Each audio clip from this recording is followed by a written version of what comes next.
Want to learn more about sparkling wine? Well, visiting wineries is one way to do it, but actually sipping sparkling with a variety of foods from eggs to steak is another, even more delicious way to learn. We get the essentials on bubbly pairings, plus tips on touring California's sparkling wine houses.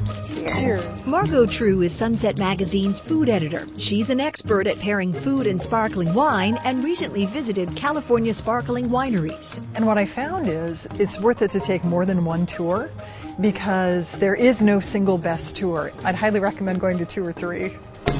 Margot, you picked some of your favorite bottles from your wine tour, and they inspired some great food and wine pairings for you. Yes, they did, and we're going to start with a Schramsberg Blanc de Blanc. Margot found a lot to see on her visit to Schramsberg in Napa Valley. First of all, they have these incredible kind of Gothic caves that are just dripping with lichen. And it's almost as if the ancient caves of Champagne in France with a little bit of Indiana Jones spliced in. We're pairing this with eggs, specifically Dungeness crab eggs Benedict. Eggs are generally wine killers because they're so sulfurous. But this wine, because of its acidity and minerality, really stands up to the eggs. It meets the challenge of the egg. And the hollandaise is so rich. But when you drink it with a little bit of sparkling, that's right, just cleanses the whole thing. It refreshes your palate. Oh, that's terrific. That's a 10.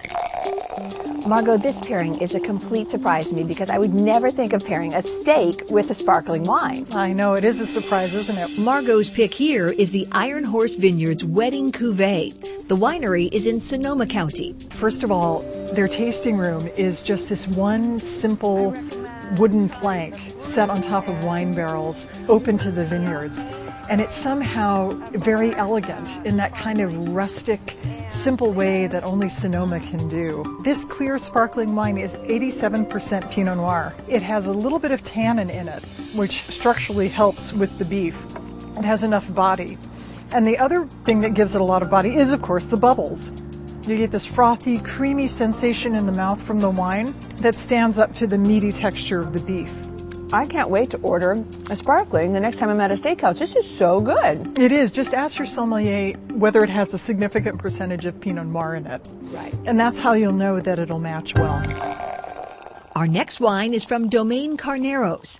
This sparkling wine house is in the Carneros region of Napa. Domaine Carneros is a great place for anyone to go who might think that sparkling wine is a little snooty, because the guide I had was so laid back and friendly that he immediately erased all notions of pretentiousness when it comes to sparkling wine.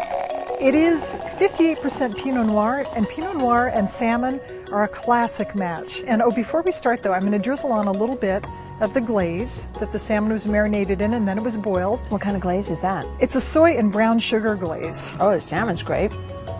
Let's see how it does. It's great because, again, our friend the bubbles, they just clean away the richness of the salmon. This time, Margot, you've paired bubbles with one of my all-time favorite desserts, strawberry shortcake. Yeah.